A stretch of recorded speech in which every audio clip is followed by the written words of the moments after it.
It's 8 p.m. It's Friday night, and it's the noise from the boys on the eve of a Premiership game against Fulham tomorrow at 3 p.m. We're going to have a little nitpick at Arsenal's game last week, and we're going to look ahead and hopefully look up. Full squad again tonight. Myself, Jockey, the Caveman. Now then, Chris Sully. Hello. And Big Red Cole. Good evening. Right, the Arsenal game. Let's get straight to the point. Tony, did you get down there in the end? no, we never got down there. We never had no tickets Saturday, so we swerved it, didn't we, lad? But, They were going for up to 500 quid outside, I believe. well, Jaffa phoned Tully before it, didn't he? Said they were going for Brewster's or something. But anyway, the game itself, it's... Now I'm over it. Now I'm over the game. I'm looking on the good side of things, like, let's move on, do you know what I mean? Like, but nitpicking at the game, I don't know what went wrong that on the day, like, I don't think we turned up, but you've got to give them credit as well. I think they're a better team than we give them credit for in the first place, but we were playing well, so I thought we were going to go and give them a game, but the 3-5-2 let us down on the day, I think, and then when you see their midfield, our midfield are useless compared to that. When you think they had Rosicky, Ozil, Arteta, Wilshere, that's a top midfield, really, and they had Dortmund off the other night as well. So, but I was confident on the day. But I don't know what happened in the end. But the midfield, you're only as strong as your midfield in that Premier League, and like there was Suarez and Sturridge were isolated from our midfield. Our midfield just never got in that game, did they? Just once, and Arteta, give him his due. Arteta, I didn't think he had that type of game in him, that running game. You know what I mean? I thought he was just going to sit in front of the back four, but he was like a Gerrard one. He was like box to box, running at us. And what can you say? You give them credit and we move on. I don't want to start nitpicking because I've got over it, like I say. Christopher? Yeah, I suppose so. It's one of them games, isn't it? Against Arsenal. 3 in the middle against their 5. It was never going to work, was it? And they were first to the foot. They were first to the ball. They were lively. Bit more pace about them, even more static. Gerrard didn't have a good game, but everyone's been slating Gerrard all week as if he's been shit all his career. It's just done me head in. Short memories, but no, you just get over it. Arsenal a good team at the moment, and beat Dortmund through the week. European finalists last year, and just get over it, isn't it? Move on. Next week, tomorrow against Fulham. Yeah, how about you, Colin? I'll just say exactly what the lads have just said, Jock. We were beaten by a far better side on the day. Midfield didn't show up, as Tony's just emphasised there. They made Arteta look like a world beater. We had no movement. We had no one linking the midfield to the attack. We were stale all over the pitch. We didn't win one individual battle all day. And when we spoke about it on a Friday, the eve before the game, we thought we were going to, as the lads have just said, we were going to give them a match, you know what I mean? But we just didn't turn up.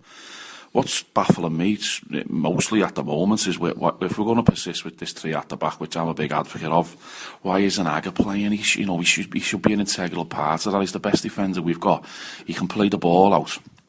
Why he's not playing, it's just baffling. It's a mystery. It seems as if Brendan's accommodating all his buys at the moment because they're fit. But yeah, as Tony's just said, we don't want to nitpick. We want to look forwards rather than backwards. But it was a big letdown. That. I mean, we just didn't turn up in any position all over the pitch. We were beaten by a far better side on the day. Well, far better side on the day, but also I think they look a very good team. They look like the Arsenal of old. The Arsenal were winning championships in the late 90s. Wenger's Arsenal. I think he's getting back there with that mix what he got back all those years ago. Tony? Yeah, no, they are the starting 11, probably their first 13 will match anyone on the day. I don't think the squad's strong enough as Chelsea's and City's, like, but they have got that foot. They've got that fluent foot. They haven't need the tick-attack thing going. Pardon me, but I don't want to go too much on about them. It's a Liverpool show. I'm going to go on about the Reds.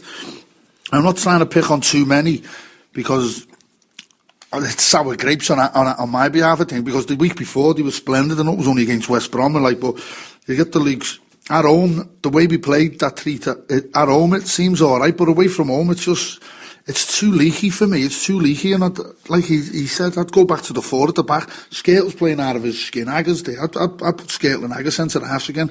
Sorry about the Colo fella. Like, well, I know he had a nightmare the other day, but going on about us, that's so cool. Like, it was a bit of a shock at the start when we seen Flanagan starting, but apparently he said he looked in their eyes, didn't he? And he said he was up for it more or something. Flanagan more than Kelly, so like.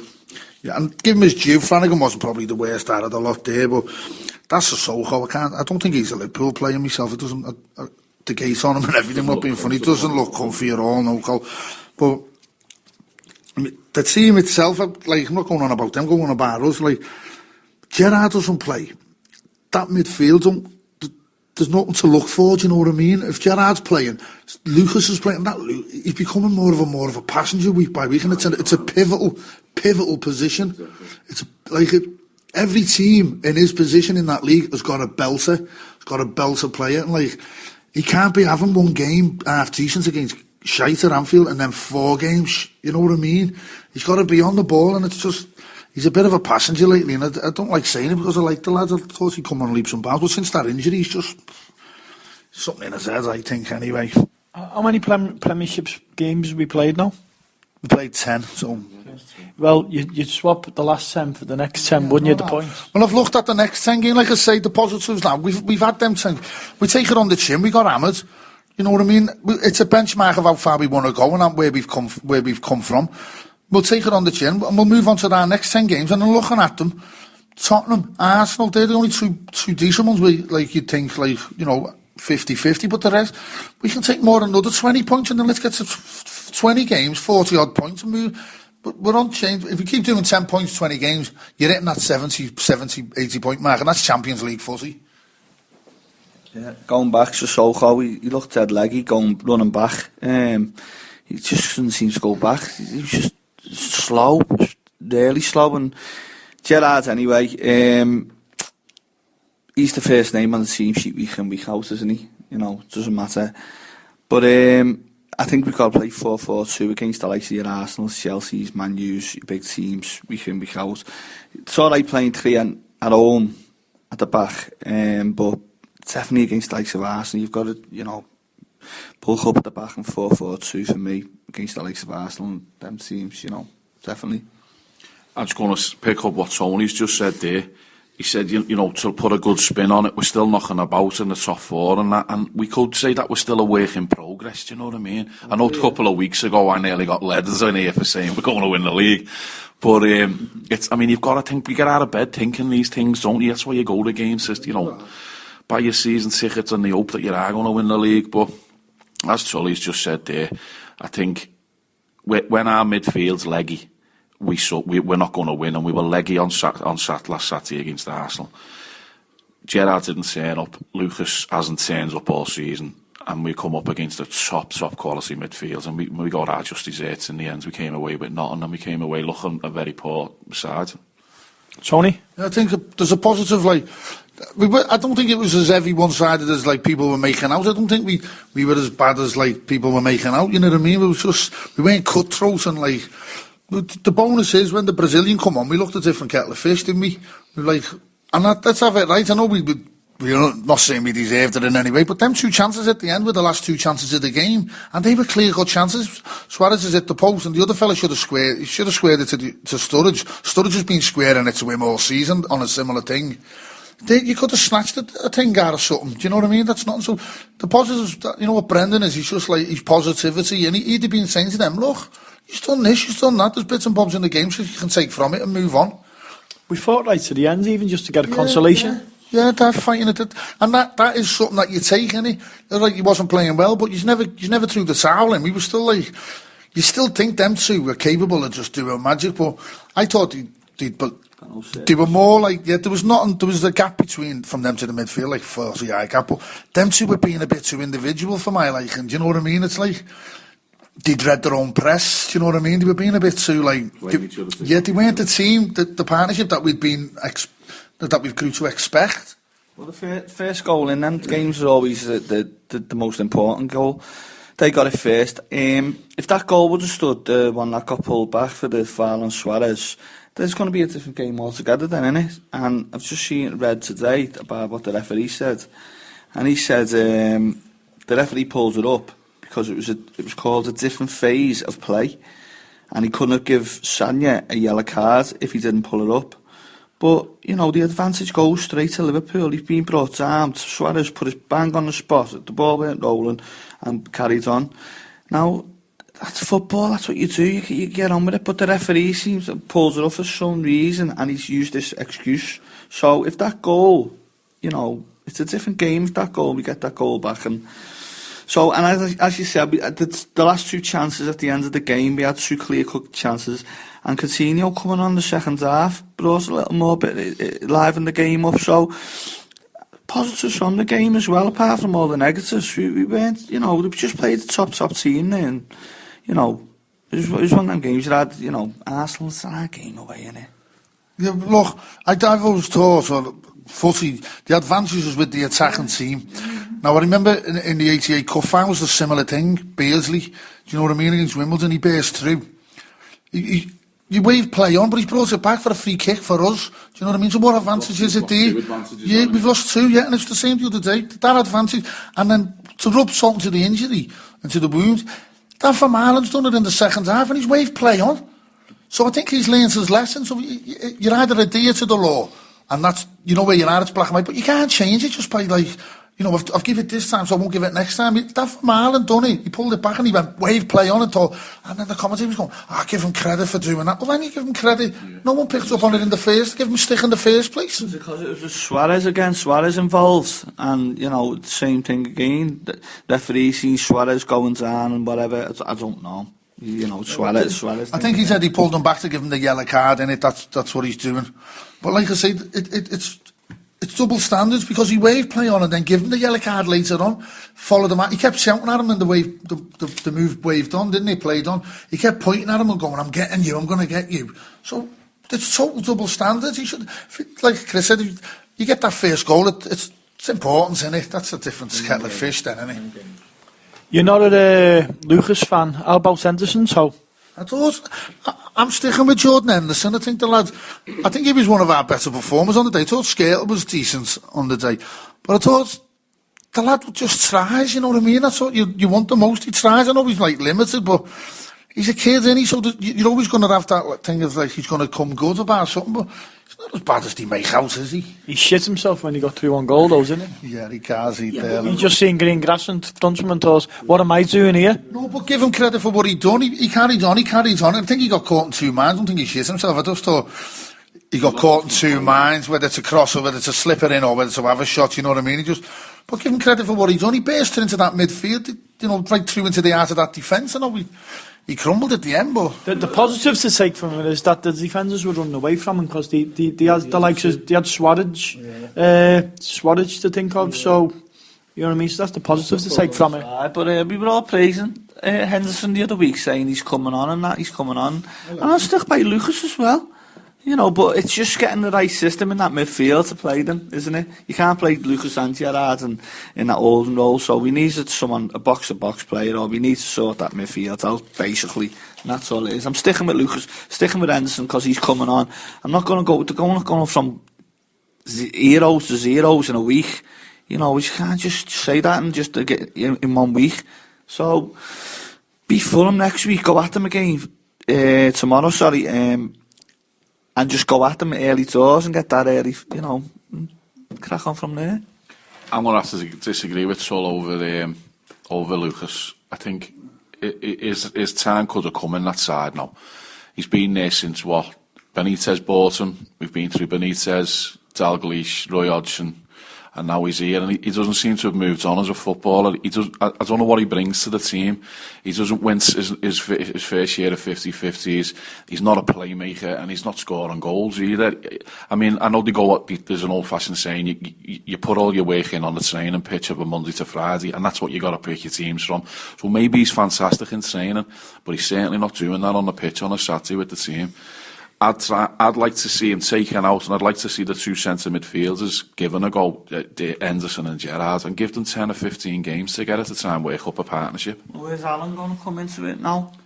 I don't think Alan's going to come back into it at all. So I think he's another one of these expensive mistakes, to be honest with you, Joe Allen. I don't think he's going to come back into it. He could have done something coming on there the weekend now, couldn't he? He might have been a bit more mobile. But yeah, I don't know, where's he going to come into it? Well, look, like, we seem to have addressed the defence, didn't we, the last transfer window. We got these, like, the Sacco fellas, Sissoko and the others. So we seem to address them. We're overladen with centre-halves, and we've got these young full-backs, and we've got Skrtel and Agnew were there as well. So, like, we're not too bad there, but the midfield at Christmas is imperative that we address that problem. Because who is our midfield other than them? Like you've said, Gerrard, Henderson and Lucas, who's our midfield after them? We haven't got one. There's nothing. There's nothing to come on. Now, we had 30 million there for that Willian, didn't we? And he's saying that wasn't a blag. They had £30 million to throw at that Willian. So obviously there's X's there from the last time. So we need three. I'd say one of them has to be a stellar signing, but we need three top midfielders, and one of them's got to be a top hitter, a top Champions League. Whether he'll drop down to play not in Champions League, you know what I mean? But we need replacing the other fella. He's got to start looking at that sooner or later, Gerrard. And it's common sense. I'm not trying to jump on a bandwagon about him and say he's finished. I'm on about, like, he's got a year or two, and that's common sense, you know that. So how do you replace him? If you can't replace him with like for like, you're going to have to replace him with two fellas of a decent ability. Do you know what I mean? Yeah, yeah. What I'd like to see us do is what Tony just said there, spend massive. But who do we do it? Who do we spend it on? There's a fella there in Italy who left Man City a couple of seasons ago for absolute peanuts. He can't even get a game for Milan now, and you get him for nothing. I'd just like to see him. A fella called Nigel de Jong. I mean, he's a fella who go down. He's a ball winner, and he can start things off, and he can take the ball off the centre halves. And I know a couple of City fans, they were absolutely chocker when they sold him, and I think he went for something like £2.5 million, and he's only mid-20s, mid to late 20s, so he's still got 4 or 5 years left in him, and he wouldn't cost the earth either. I think what the lads are saying there, we need to freshen it up. It's the same, it seems to be the same faces over and over again, just moving them to the left or moving them to the right. So I think it needs an influx of fresh faces. As we've just touched on there, the defence seems to have sorted itself out. We don't need to worry about the strikers, although we do need a little bit of backup. The main two are spot on. We just need to sort this centre midfield out and a bit of quality on the width as well. Tony? I think we've got them there. We've got quality at the club there, haven't we? We're not too far off, as you can see what's happening, but I don't want to, like, to all the people who are listening, think it's all doom and gloom. Now, I know we sound all doom and gloom, but like, we just crack on with tomorrow. We've took 20 points. We would have bit your hands off at the start of the season for that. And not just the 20 points, it's what's come with that, the way we've played. Do you know what I mean? The way we've played is a bonus. We're not scraping things. We're going and having a go now. We're not just going there and like blah blah blah. He needs to adapt, Brendan. He needs to adapt that 3-5-2.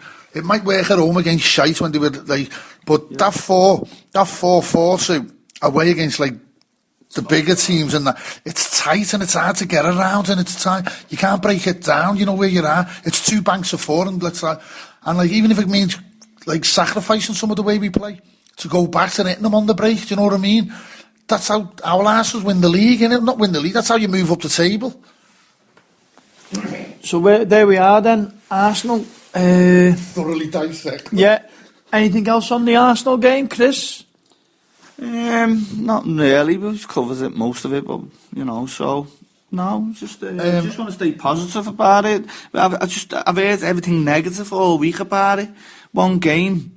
And it's just this and this. It's because we built ourselves up after the West Brom. Might be a good kick up the arse. I think that's everyone's just deflated because what you do is you convince yourselves you're on that gravy train of the top 4 and you're back in amongst it with your Uniteds, your Chelseas and your Arsenals.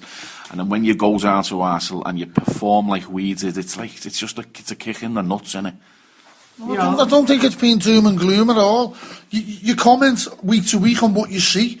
So we've praised them in the past. What do you want us to do? Not praise? You've got to be critical of what we've seen. I'm not going to paper over nothing. I thought they were terrible on the day, and you know, they suffered with like Glenn Johnson. That was a big loss. And then as soon as you see him missing, because he's got to be one of the best right backs in the world. Let's have it right. He's a senior pro as well. He brings other things to it apart from the way he plays football. He's cool and he's calm. He doesn't crumble under pressure. I mean, not to give anybody any stick. We're not going to pick on anyone, but there was players there, senior players who played on Saturday, and they just didn't show up. You know what I mean? And they're playing a kid like John Flanagan in a massive game like that. He didn't do too bad. He wasn't great, but he didn't do too bad.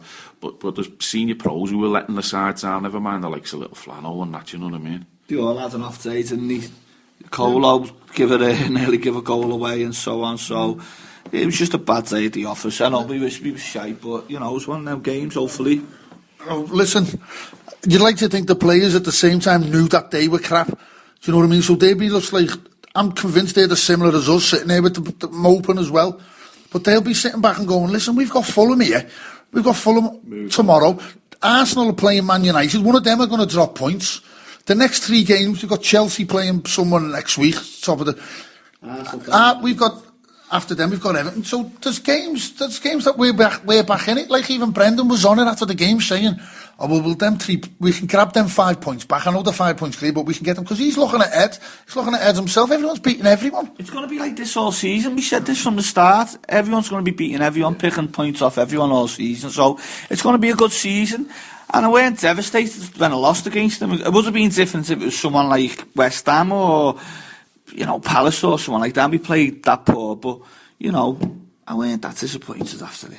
It's like yardsticks, innit? You know, we got to second in the league, we got to the top, then we bounced back down to second, and then we were third, then we second, and then this was the first big test we were coming up in the league, and we fell short just slightly, and it is disappointing. And as Tully says, we're not going to look doom and gloom all over it. You know what I mean? You know, there's loads of positives that we can still cling on to. So we're going to send the Arsenal game to room 101. Yeah. Right, so there it is. It's going in. It's into room 101. One thing to say though is we haven't played with our strongest squad yet this season. We've had Coutinho out for six games. We've had, you know, Suarez out for 6 games, and we've had Johnson out for 6 games, all overlapping. I guess so. Coming up to the next few weeks, we might start building. You know, we might get our full squad back, our strongest squad, and move on from there. Now, before we move on to the Fulham game, we've got our Wanker of the Week slots. Yeah. Wanker of the Week. Wanker of the Week. And so this week's nomination comes from Big Col. It's got to be the one and only joking here. This fella's a fucking clown. God knows what. I mean, he must have been employed purely as a winds-up by that Ashley. Anyway, this is how it goes. Apparently, last weekend he went on a scouting mission to a Birmingham City League match, and reported back on the Monday morning to the boards and Alan Pardew himself and said, "I've found you as a centre half that I think you'd be interested in." He then gave the board and Alan Pardew his name, and everyone looked unfounded, and then they all turned round and then had to say to Mr. Kinnear, this fella's actually on our books, Joe. He's on loan at Birmingham. So, I mean, it doesn't get any fucking stupider than that. I mean, this fella's in a position of power up at Newcastle, so God knows how they're putting up with him. But yeah, he's managed to pull it off. He is our Wanker of the Week. Just put a £3 million bid in as well for him, I believe. So what is he, Tom? He's Wanker of the Week. Wanker of the Week. Right, Fulham tomorrow. Pick up the pieces and start again. Yeah. We're third in the league, as you say. If we can swap the last 10 games for the next 10 games, we'd take that straight away, and we'd be still be up there, as Chris said. Everyone's going to be dropping points here, there, and everywhere. So let's carry on and get positive. Chris has thrown a piece of paper in front of me with the names Suarez, Gerrard and Coutinho. Yet they play for us. Chris, have you got something to tell me about them? Well, we haven't played together all season, have they? And we haven't seen much of them, the 3 of them together. You know, even last season. The one's been injured, one's been suspended, one, you know, Suarez has been out. You haven't seen them 3 together in a good run of games, have you? No. So let's see what we're like when we have got the three of them together, and see what little system we play with them. I'd like to see the Lucas fella dropped and put Henderson. Henderson done it the other week, didn't he? Anchor. Yeah, he's got the engine. Especially at home, because they're not playing no big hitters. I'm not saying disrespecting Fulham, but I think I think it's 3 points for us. So if you're going to try something out, try it out at home against the full house, against the likes of Fulham. Do you know what I mean? Or just go with the same again, like we did against West Brom. Just go at them early, get them goals early doors again. Just go and do to Fulham what we done to West Brom. Just build our confidence back up again for the derby. But that's looking a bit further into the future, isn't it? Yeah, just to pick up what Chris has put on the midfield there, Gerrard and Coutinho, and as Tony's just said, let's take Lucas out of it and give someone else a go. I think that's his final destination, Henderson's. I think that's where he'll ultimately ends up. The anchor man, he'll play the anchor role at some point, I think, for long periods of his career. Whether it's at Liverpool, you can only speculate, but I think it's time to freshen the midfield up, and I think it's a great chance to do it. An opportunity will be against Fulham, because as the lads have just said there, they're no great shakes. Another good performance, loads of goals and a clean sheet, hopefully, and get the confidence back. That's what it's about. It's a big thing in football, confidence. I mean, it helps you play when you're looking to do things off the cuff and stuff like that. You tend to clam up if you haven't got the confidence flowing through you. So a good win tomorrow, and as Chris has just said there, a good win tomorrow, and we take it into the derby then the following week. So come on, let's do it. I get shots on here, but I'm just going on about what the other fella wrote in his book, Fergie, about Henderson running a bit weird. The way he runs, he does run a bit weird, like, doesn't he? Yeah, I don't know, he just runs strange, doesn't he? His legs are going... And the lads who've played football and understand what I'm on about here, when you're running and sprinting at pace, you've got to get your arms moving as fast as you can. He's just stood by his side. He's like a cartoon character. His legs are going 1,000 miles an hour and his arms aren't doing anything. He does push them. Michael Johnson run with a funny gait, and he's got 8 gold medals at the hurdles, Olympic gold medals, you know what I mean? Maybe that's what it's in a regular, it's in a regular sprinter. Hurdles. It's in a regular run, it's not being harsh. No one would say a word, but that cunt said something in his book, and it's so... I wouldn't have even right there. Does anybody actually on hands on heart notice this fella's told me? Because I wouldn't have. You know what I mean? He's done them in good and proper there. Anderson might be thinking about it now. He might be running a bit weird and... Might start running like that Phoebe off Friends, with his arms everywhere now. Change the way he runs. Predictions for tomorrow, so? Well, seeing as I've just been, there's not much to say about these. First of all, yeah, we usually talk a few statistics and a bit of history about our opponents. For me, Fulham going down to Craven Cottage in the last decade or so. It still reminds you of the golden age of football, the 70s, the grounds, when it still had that old stand with the old roof down at Craven Cottage. And I think last time I went down there was about 99, 2000, it was still standing in the Premiership. Remember that game? Yeah, I think it still is now, isn't it? No, I'm sure you can't stand there now. No, there's no standing. There was in the paddock. Yeah. I went down there donkeys years ago. I think it was about 87, 88, and John Zernan made his debut, and I think he scored 4 or 5 goals that night on a Wednesday night. It was a League Cup game, but it's, as you say, Jock, it's a smashing old grounds, but at the top and bottom of it's a shit hole. Do you know what I mean? It's not up to standards, modern standards and modern football, as the people keep going on about. But yeah, there could be a little iffy side. Fulham, they've got a fella there who's on the brink of the sack, Martin Yoli. He mightn't have much time left in him if we drew them in tomorrow. And I thought he was putting it together at half decent size. He's got Berbatov up front, a couple of decent centre midfielders. The centre halves aren't too bad either. One of them was on Arsenal's radar for a couple of seasons, the big Norwegian fella, Bereza Angeland. I mean, the season Premiership survivors, they know how to string a battle together. Let's just hope it doesn't start with us, because they are struggling for points and goals. And they should be meat and drink to Liverpool tomorrow easily. I think if the Berbatov doesn't turn up, they don't turn up. They look for him for everything, don't they? But I can't see nothing bad at Liverpool win tomorrow. But they've only won one at Anfield anyway in the last 30 visits, so the history bodes well for us. And I think there is going to be an heavy backlash. They'll be expecting a backlash, so we'll be thinking it'll be like batter the hatches, no lock down the hatches at the first 20 minutes for them, and that's where like we could win the game because like first half. But the only other thing I could think was it's where Robbie Fowler made his debut in the League Cup there, didn't he? I think it was 94, was it 93, something like that. He scored on the night there, and then he got the famous 5 goals at Anfield in the replay. So he scored 6 and 2 against them, but he was one of the best. I can personally go on about Craven Cottage. I've been stuck with tickets sometimes and had to find my own way into most grounds, and I've not had a bad record at getting into grounds actually, and Fulham is the only ground that they haven't gone into, and you might correct me on that with Samia. But that was a pre-season game and it didn't count. Pre-season game, and I had our Kieran on, so couldn't do nothing about that. And Fulham's the only ground where they haven't been able to get into. And Dalglish was there when we beat them 5-2 or something. When Rodriguez scored an hat-trick a few seasons ago.